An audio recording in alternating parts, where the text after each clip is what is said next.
పర్యటన ఖరారైందా లేదా? ఫస్ట్ ముఖ్యమంత్రి గారి పర్యటన ఖరారైందా లేదా? నీళ్లు వదిలేటటువంటి కార్యక్రమం డేట్ ఖరారైందా లేదా?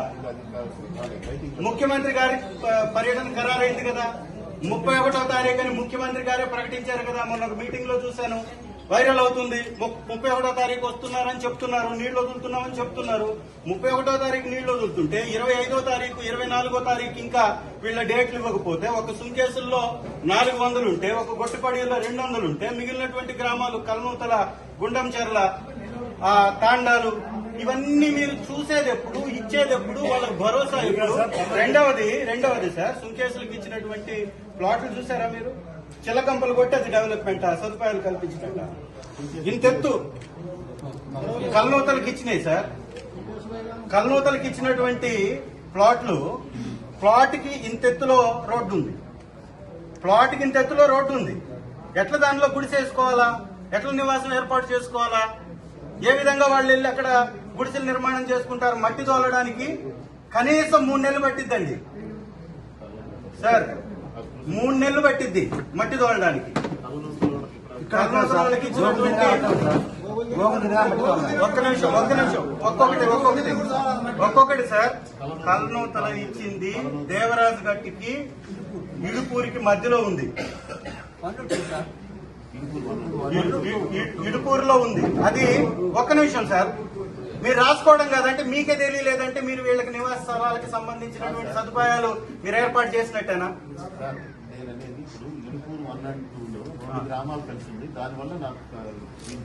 నేను అది అడగట్లా. మీరు పర్యటించారు కదా, కలెక్టర్ గారు పర్యటించారు కదా.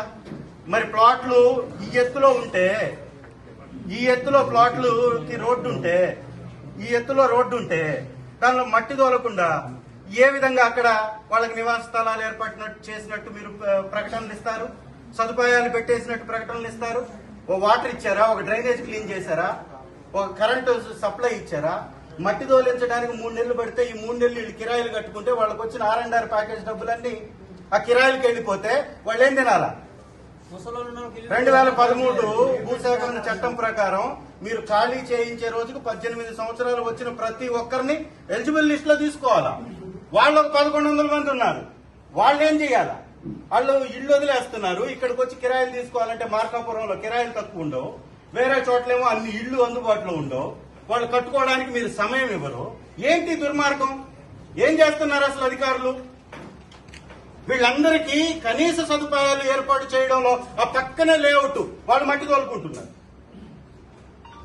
ఎమ్మెల్యేలు వీళ్ళందరూ ప్లాట్లు తీసుకున్నారు. అక్కడ తెలుగుదేశం ఎమ్మెల్యేలు, తెలుగుదేశం ఇన్ఛార్జీలు అందరూ ఆ ప్లాట్లు తీసుకుని ఆ పక్కనే ఇడుపూరు ఈ లేఅవుట్ వేసిన దాని పక్కనే ప్రైవేట్ ప్లాట్లు, అది కూడా 22A కింద ఉన్నటువంటి ప్లాట్లలో మట్టి అంతా తోలేరు. ఎవడు పర్మిషన్ ఇచ్చినట్టు అక్కడ? ఆ మట్టి ఎవరు తోలినట్టు? ఏ మట్టి తీసుకొచ్చి అక్కడ తోలుతున్నారు? ఆ మట్టి ఇక్కడ ఎందుకు తోలట్లేదు? వీళ్ళు ఎట్లా నివాసం ఉండాలి అక్కడ? కల్నూతలో మీరు ఖాళీ చేపించి R&R ప్యాకేజెస్ తోసేస్తున్నారు బయటకి. ఎక్కడ పోవాలి వాళ్ళు? మీరు కనీసం ఏదైనా సదుపాయాలు ఏర్పాటు చేసి వాళ్ళు ఉండడానికి నివాస స్థలాలు ఏర్పాటు చేసుకుని గుడిసెలేసుకోవాలన్న వారం పడుతుంది కదండి. ఇచ్చే 13 లక్షల రూపాయలు ఒక కుటుంబానికి ఇస్తే 12 లక్షల రూపాయలు వాళ్ళు దానిలోనే జీవనాన్ని సాగించాలి, ఇళ్లు కట్టుకోవాలి. ఎప్పుడో 10 సంవత్సరాలు 11 సంవత్సరాల క్రితం 1 లక్ష రూపాయలు వాళ్ళకి పొలానికి ఇస్తే ఇవాళ దానిలో ఉన్నటువంటి పంటే 1 లక్ష రూపాయలు ఖరీదైంది. వదిలేసుకుని వచ్చేసారు వాళ్ళు. మళ్ళీ పంటలన్నీ వదిలేసుకున్నారు.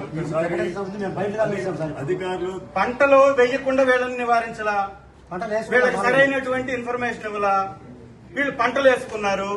పంటలకు పెట్టినటువంటి డబ్బు అంతా పోయి ఇళ్ల స్థలాలకు సంబంధించినటువంటి డబ్బు తక్కువ వచ్చి ఇళ్ల స్థలాలు ఇవ్వక నివాస ఏర్పాటు చేయడానికి కావాల్సినటువంటి వసతులు కల్పించకుండా ఎట్లా సార్ ఇది?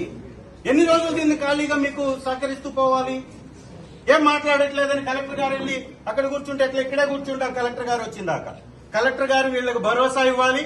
ఈ 400 పేర్లు ఏ విధంగా అయితే సుంకేసులో ఉందో అదే విధంగా గొట్టిపడి ఏదైతే 200 పేర్లు ఉన్నాయో ఈ విధంగా ఉన్నటువంటి వాళ్ళకి ఏం చేయబోతున్నారో మీరు 31వ తారీఖు వాటర్ వదలాలి అంటే ఖచ్చితంగా మీరు వాళ్ళకి ఇమీడియట్ గా పేర్లు గెజిట్ లో నమోదు పరిచి అవార్డు లిస్ట్ లో వాళ్ళను ప్రకటించి వాళ్ళకు భరోసా ఇచ్చి ఖచ్చితంగా ప్రభుత్వం తరఫు నుంచి కలెక్టర్ గారు ఒక ప్రకటన విడుదల చేయించి, ఇరిగేషన్ మంత్రితోటి ఒక ప్రకటన విడుదల చేయించి మీరు చేసుకోండి పని.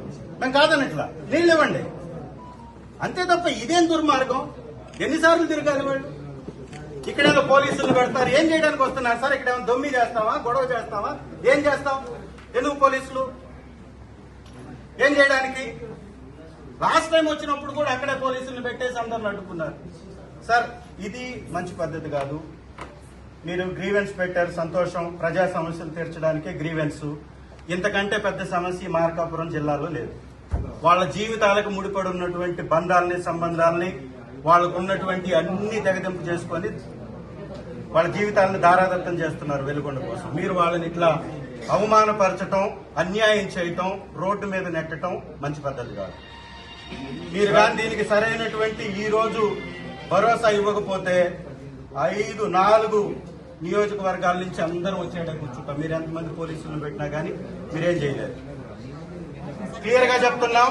వాళ్ళ వైపున ఖచ్చితంగా ఇక్కడ వచ్చి కూర్చుంటాం. వీళ్ళందరికీ ప్రకటించండి, అందరితో పాటిస్తారు. గెజిట్ లో ఉండాలి వీళ్ళ పేరు. వీళ్ళు ఆ ఊరోళ్ళ కాదా చెక్ చేసుకోవడానికి వీళ్ళకి దగ్గర ఉన్న ఈ ధృవపత్రాలు కాకుండా ఏమొస్తాయి? రెండవది, కొంతమంది శ్రీశైలంలో కొంతమంది ఎస్సీలు ఉద్యోగాలు చేస్తారు. వాళ్ళు ఏదో పేర్లు మార్చుకున్నారు, ఎందుకంటే ఇప్పుడు ఉన్నటువంటి పరిస్థితుల దృష్ట్యా. వాళ్ళకు కూడా, ఆ ఎస్సీలకు కూడా ఆ గెజిట్ లో పెండింగ్స్ ఉన్నాయి. ఇంకెప్పుడు సార్? 31 మీరు ప్రకటించి ఇంకెప్పుడు సార్? ప్రాజెక్టులో 1100 చిల్లర గజెట్లో ఉన్నాయన్నారు. 1100 చిల్లర గజెట్లో ఉన్నాయన్నారు గతంలో. ఇప్పుడు 500 క్లియర్ అయినాయి, 600 ఉన్నాయన్నారు. ఇదిగోండి సార్, ఇదిగోండి సార్, సార్ ఇదిగోండి. అయినా ఒక్కటి సార్, ఇప్పుడు ఎమ్మెల్యే వస్తే సార్, స్థానిక శాసనసభ్యుడు వస్తే, ఒక సమస్య మీద వస్తే కలెక్టర్ గారు రాకపోవడం ఏంటి సార్? ఏంటి సార్ కలెక్టర్ గారు రాకపోవడం ఏంటి?